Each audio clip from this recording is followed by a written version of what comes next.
വീഡിയോയിലേക്ക് ഏവർക്കും സ്വാഗതം. 6ാം ക്ലാസ്സിലെ 3ാമത്തെ യൂണിറ്റ് മണ്ണും മഴയും എന്ന പാഠഭാഗത്തേക്ക് എല്ലാ പ്രവർത്തനങ്ങളിലേക്കും ഉത്തരങ്ങളിലേക്കും കൂട്ടുകാർക്ക് സ്വാഗതം. കൃഷിക്ക് അനുകൂലമായ ഭൂമിശാസ്ത്ര ഘടകങ്ങളാണ് കേരളത്തിലുള്ളത് എന്ന് കണ്ടെത്തുന്ന ഒരു പാഠമാണിത്. കേരളത്തിലെ ഭൂപ്രകൃതി, കാലാവസ്ഥ, മണ്ണിനങ്ങൾ എന്നിവയിലെ വൈവിധ്യം കാർഷിക വൈവിധ്യത്തിന് കാരണമാകുന്നെന്ന് നമുക്ക് ഈ പാഠത്തിൽ നിന്ന് മനസ്സിലാക്കാൻ സാധിക്കും. മണ്ണിനങ്ങൾ, കാലാവസ്ഥ, അതുപോലെ തന്നെ ഭൂപ്രകൃതി. കേരളത്തിലെ കൃഷിഭൂമിയുടെ ഉപയോഗത്തിൽ, അതായത് ഭൂവിനിയോഗത്തിൽ ഉണ്ടായിട്ടുള്ള മാറ്റങ്ങൾ വിശദീകരിക്കുന്നു.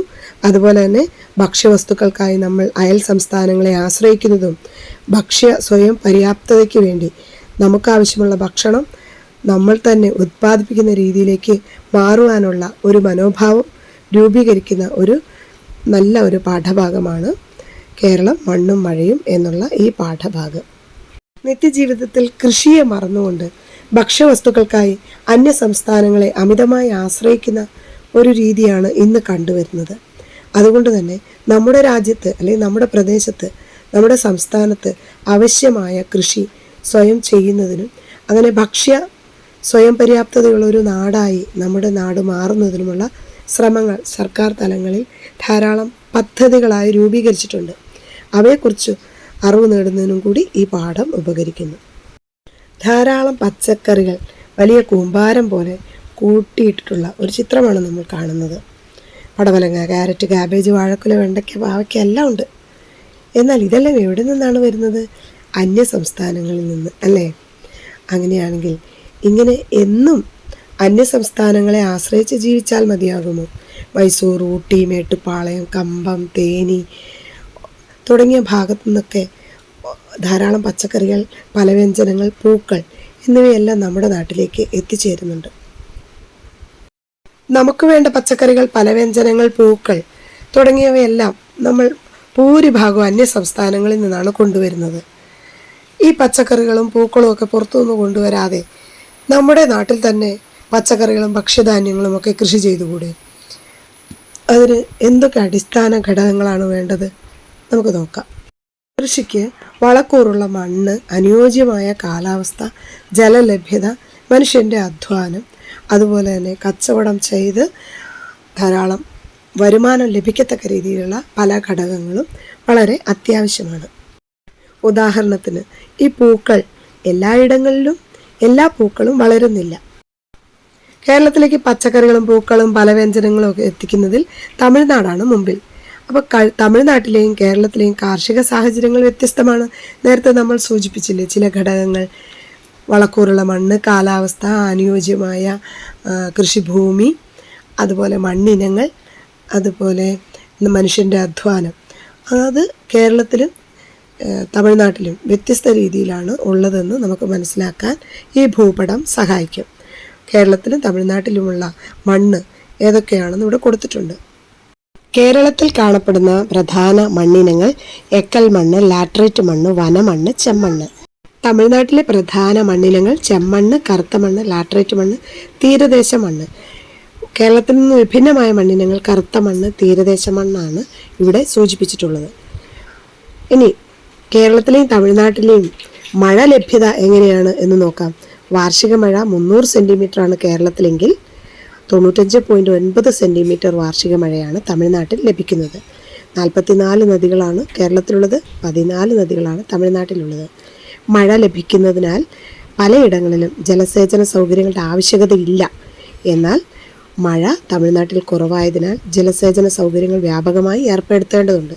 ഇങ്ങനെ ഒരു പട്ടിക തന്നു കഴിയുമ്പോൾ ഇത് വിശകലനം ചെയ്ത് കുറിപ്പെഴുതാനായിട്ട് സാധിക്കണം. സമുദ്രനിരപ്പിൽ നിന്നുള്ള ഉയരത്തിൻ്റെ അടിസ്ഥാനത്തിൽ കേരളത്തിൻ്റെ ഭൂപ്രകൃതിയെ 3ആയി തിരിച്ചിട്ടുണ്ട്: മലനാട്, ഇടനാട്, തീരപ്രദേശം. ഈ 3 ഇടങ്ങളിലും വ്യത്യസ്ത കൃഷി വിഭവങ്ങളാണ് ചെയ്യുന്നത്. വ്യത്യസ്ത കൃഷികളാണ് മലനാട്ടിലും ഇടനാട്ടിലും തീരപ്രദേശത്തും കണ്ടുവരുന്നത്. ഇത്തരമൊരു ഭൂപടം തന്നാൽ അതിനെ വിശകലനം ചെയ്തെഴുതാനും നമുക്ക് സാധിക്കണം. ഇവിടെ നോക്കുക, തീരപ്രദേശത്തിൻ്റെ ഉയരം സമുദ്രനിരപ്പിൽ നിന്നും 7.5 മീറ്ററാണ്. എന്നാൽ ഇടനാട് 7.5 മുതൽ 75 മീറ്റർ ഉയരമുണ്ട്. മലനാടാകട്ടെ 75 മീറ്റർ ഉയരത്തിൽ സ്ഥിതി ചെയ്യുന്നു. ഇനി മലനാടിനെ കുറിച്ച് ഒരു കുറിപ്പ് എഴുതിയാലോ?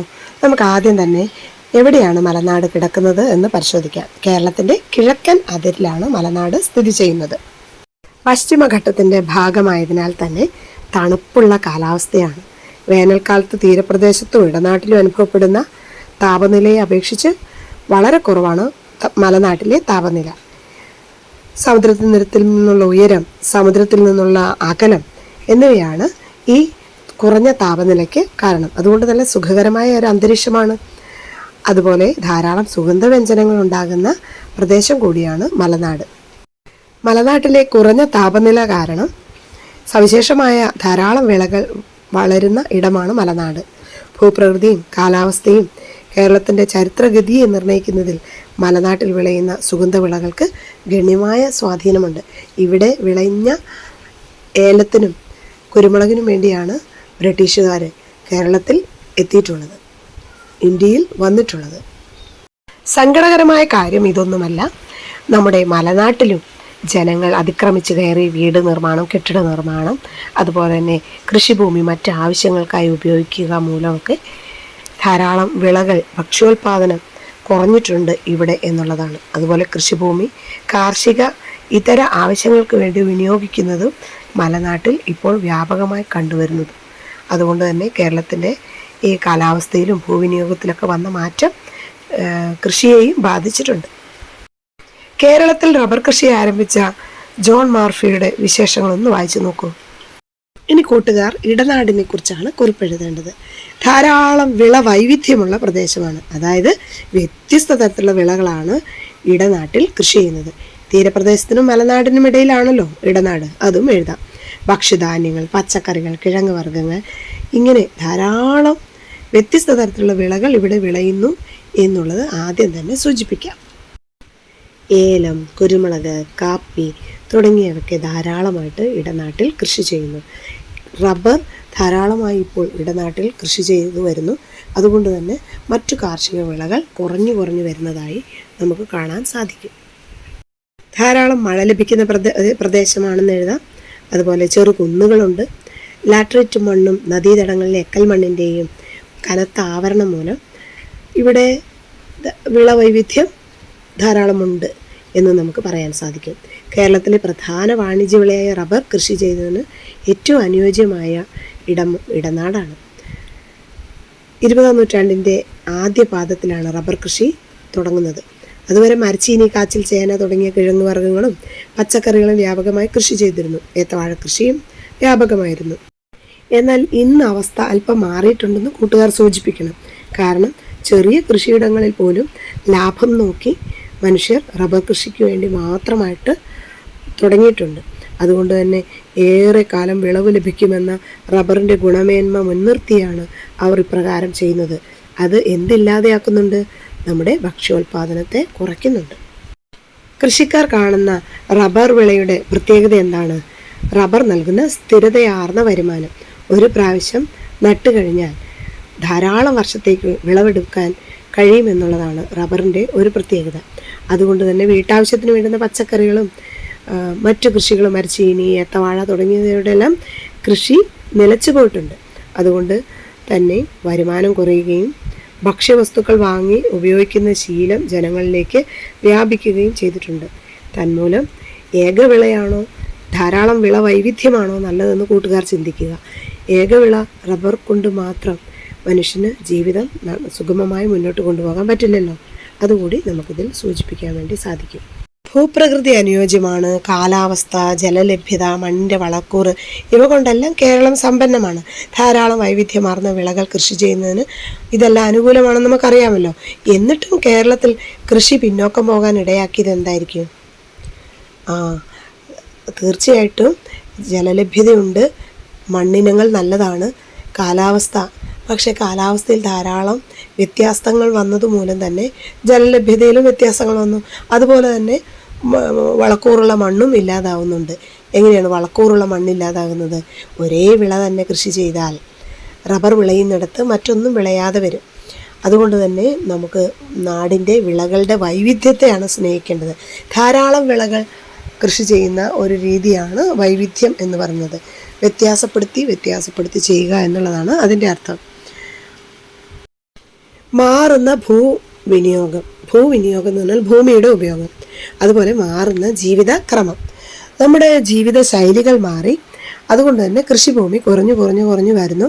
കാർഷികോൽപാദനത്തിൽ ധാരാളം മാറ്റങ്ങളുണ്ടായി. കാലികമായ മാറ്റം എന്ന് പറഞ്ഞാൽ ഓരോ കാലത്തിനും അനുസരിച്ച് മാറ്റങ്ങളുണ്ടായി. തൊഴിലുകളിൽ വന്ന മാറ്റവും ശ്രദ്ധേയമാണ്. പിന്നെ അശാസ്ത്രീയമായ ഭൂവിനിയോഗ രീതികൾ മൂലം വരുമാനവും കുറയുന്നുണ്ട്. ഈ 5 കാരണങ്ങൾ നമ്മുടെ കൃഷി കുറയുന്നതിനുള്ള ഒരു കാരണമായിട്ട് കൂട്ടുകാർ സൂചിപ്പിക്കണം. നോട്ട് ബുക്കിൽ എഴുതിയെടുക്കുകയും വേണം. ഈ പാഠഭാഗത്തെ പ്രധാന ആശയമാണ് മലയാളിയുടെ ജീവിതശൈലിയിലുണ്ടായ മാറ്റങ്ങൾ കൃഷി കുറച്ചു എന്നുള്ളത്. പ്രകൃതി സൗഹൃദപരമല്ലാത്ത സമീപനം, അശാസ്ത്രീയമായ ഭൂവിനിയോഗം, അതുപോലെ വിളകൾ കൃഷി ചെയ്ത് ഉൽപ്പാദിപ്പിക്കുന്നതിന് പകരം വാങ്ങി തിന്നുക എന്നുള്ള ഒരു ശീലം. ഇവിടെ ഒരു പട്ടിക കൊടുത്തിട്ടുണ്ട്. 1961, 1987, 2011. എപ്പോഴും പരീക്ഷയ്ക്ക് ചോദിക്കുന്ന ഒന്നാണ്. ഇത് ഗ്രാഫ് വരച്ച് തന്നെ പഠിക്കണം. നെല്ല് 7.5, 1987 ആയപ്പോഴേക്കും 6.4 കുറഞ്ഞു. വീണ്ടും അത് 2011 എത്തുമ്പോഴേക്കും 2.8 കുറയുന്നു. മരച്ചീനി നോക്കുക, 2 ഉണ്ടായിരുന്നു, പിന്നീട് അത് 1 മാറി. തെങ്ങ് 5.5 1961 പിന്നീട് അത് അല്പം കൂടി വികസിച്ചിട്ടുണ്ട്. 2011 തെങ്ങ് കൃഷിയുടെ ഉൽപ്പാദനം കുറച്ചുകൂടി കൂടിയിട്ടുണ്ട്. റബ്ബർ 1.33 1961 ഉണ്ടായിരിക്കെ 1987 എത്തുമ്പോഴേക്കും 3.59 അത് 5.40 മാറുന്നു. അപ്പോൾ നെൽകൃഷി കുറയുകയും തെങ്ങ് നാളികേര കൃഷി കൂടുകയും ചെയ്യുന്ന ഒരു കാഴ്ച. അതുപോലെ തന്നെ വളരെ കുറവുണ്ടായിരുന്ന റബ്ബർ ഉൽപ്പാദനം 2011 ആകുമ്പോഴേക്കും ഒരു ഒറ്റ വിളയിലേക്ക് കർഷകൻ്റെ താല്പര്യം മാറിപ്പോകുന്നതാണ് നമ്മൾ കാണുന്നത്. അപ്പോൾ കായികാധ്വാനം, ജീവിതശൈലിയിലുണ്ടായ മാറ്റങ്ങൾ, ഇതെല്ലാം നമ്മുടെ ആരോഗ്യത്തെയും ബാധിക്കും. രക്തസമ്മർദ്ദം, ഹൃദ്രോഗം, പ്രമേഹമൊന്നും ഇല്ലാത്ത ആൾക്കാർ നമ്മുടെ നാട്ടിലില്ല. അതുകൊണ്ട് തന്നെ നഗര കേന്ദ്രീകൃതമായ ഒരു ജീവിത രീതിയല്ല നമുക്ക് ആവശ്യമായിട്ടുള്ളത്. മാലിന്യം, ദുർഗന്ധമൊക്കെ ഉള്ള നഗര രീതിയിൽ നിന്നും മാറ്റിക്കൊണ്ട് മാലിന്യ സംസ്കരണ പാഠങ്ങളൊക്കെ നമ്മൾ പഠിക്കേണ്ടതായിട്ടുണ്ട്. മാത്രമല്ല ബദൽ സംവിധാനങ്ങളെപ്പറ്റി നമുക്കറിയാം. കോവിഡ് കാലത്ത് നമ്മൾക്ക് സംഭവിച്ചത് എന്താണെന്നല്ലേ. ബദൽ സംവിധാനങ്ങളെപ്പറ്റി എല്ലാവരും ചക്ക ധാരാളം തിന്നാനായിട്ട് തുടങ്ങി. ചക്ക ഉൽപ്പന്നങ്ങൾ ഉണ്ടാക്കാൻ തുടങ്ങി. എല്ലാ വീടുകളും അവരുടെ വീടുകളുടെ പരിസരത്ത് നിന്ന് തിന്ന് സംതൃപ്തരാവാൻ വേണ്ടി ശ്രമിച്ചു.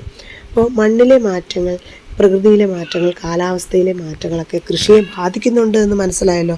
അതുകൊണ്ട് തന്നെ കൃഷി ചെയ്യാനുള്ള ഒരു വലിയ ആഗ്രഹം വളർന്നു വരുന്ന കുട്ടികൾക്കുണ്ടാകണം. അതുകൊണ്ട് തന്നെ സീഡ് പോലെയുള്ള പദ്ധതികളിലെല്ലാം നെൽകൃഷി വരെ ചെയ്യാനായിട്ട് കൂട്ടുകാർക്ക് ധാരാളം അവസരങ്ങളുണ്ട്. ഇപ്പോൾ പഴങ്ങൾ, പച്ചക്കറികൾ, സുഗന്ധവിളകൾ, കൂണിനങ്ങൾ, ഔഷധ സസ്യങ്ങൾ എന്നിവയുടെയൊക്കെ കൃഷി പ്രോത്സാഹിപ്പിക്കുക.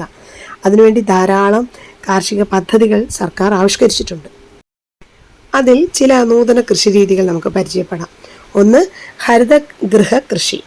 ഹരിതഗൃഹ കൃഷി എന്ന് പറഞ്ഞാൽ സ്ഫടികം പോലെ, ഒരു ചില്ല് പോലെയുള്ള കവറിങ്ങുള്ള ചെറിയ വീടുകളാണ്. വലിയ ചൂടുള്ള സ്ഥലങ്ങളിൽ വിളകൾ സംരക്ഷിക്കുന്നതിന് വേണ്ടിയാണ് ഇങ്ങനെ ചെയ്യുന്നത്. മറ്റൊന്ന് കൃത്യതാ കൃഷിയാണ്, പ്രിസിഷൻ ഫാമിംഗ്. അതായത് ഒരു പ്രദേശത്ത് മണ്ണിനും വിളയ്ക്കും ആവശ്യമായ സമയത്ത് ആവശ്യമായ പരിചരണം, വെള്ളം, വളം എന്നിവ കൊടുത്ത് കൃത്യമായ അളവിൽ കൃഷിരീതി പരിപാലിച്ചു കൊണ്ടുപോവുക എന്നുള്ളതാണ്. പച്ചക്കൃഷിക്ക് അനുയോജ്യമായ നീർവാർച്ചയും സൂര്യപ്രകാശവും ലഭിക്കുന്ന ഏതു സ്ഥലവും കൃത്യതാ കൃഷിക്ക് പ്രയോജനപ്പെടുത്താം. മറ്റൊരു കൃഷി രീതിയാണ് ഫെർട്ടിഗേഷൻ. വെള്ളവും വളവും കണികാരൂപത്തിൽ ഡ്രിപ്പറുകളിലൂടെ നൽകുന്ന രീതിയാണിത്. പൂർണ്ണമായും വെള്ളത്തിൽ ലയിക്കുന്ന രാസവളങ്ങൾ ഉപയോഗിക്കുന്നതുകൊണ്ട് ചെടികൾക്ക് അവ വേഗത്തിൽ വലിച്ചെടുക്കാൻ കഴിയും. വെള്ളവും വളവും ഡ്രിപ്പറുകളിലൂടെ നൽകുന്ന ഫെർട്ടിഗേഷൻ. അപ്പോൾ രാസവളങ്ങൾ ചെടികൾക്ക് നൽകുന്നതിനും അവയ്ക്ക് വലിച്ചെടുക്കുന്നതിനും ഉപകരിക്കും. ഈ പാഠഭാഗത്ത് വരാവുന്ന ഏറ്റവും പ്രധാനപ്പെട്ട ഒരു ചോദ്യം കർഷക ദിനം ചിങ്ങം 1 എന്നുള്ളതല്ല, എന്നാൽ വ്യത്യസ്ത തരത്തിലുള്ള നെൽകൃഷിയെ പറ്റിയുള്ളൊരു ചോദ്യം ഉണ്ടാവാം. കർഷകനുമായിട്ടുള്ളൊരു അഭിമുഖം തയ്യാറാക്കുക എന്നുള്ളത് വളരെ പ്രധാനപ്പെട്ടതാണ്.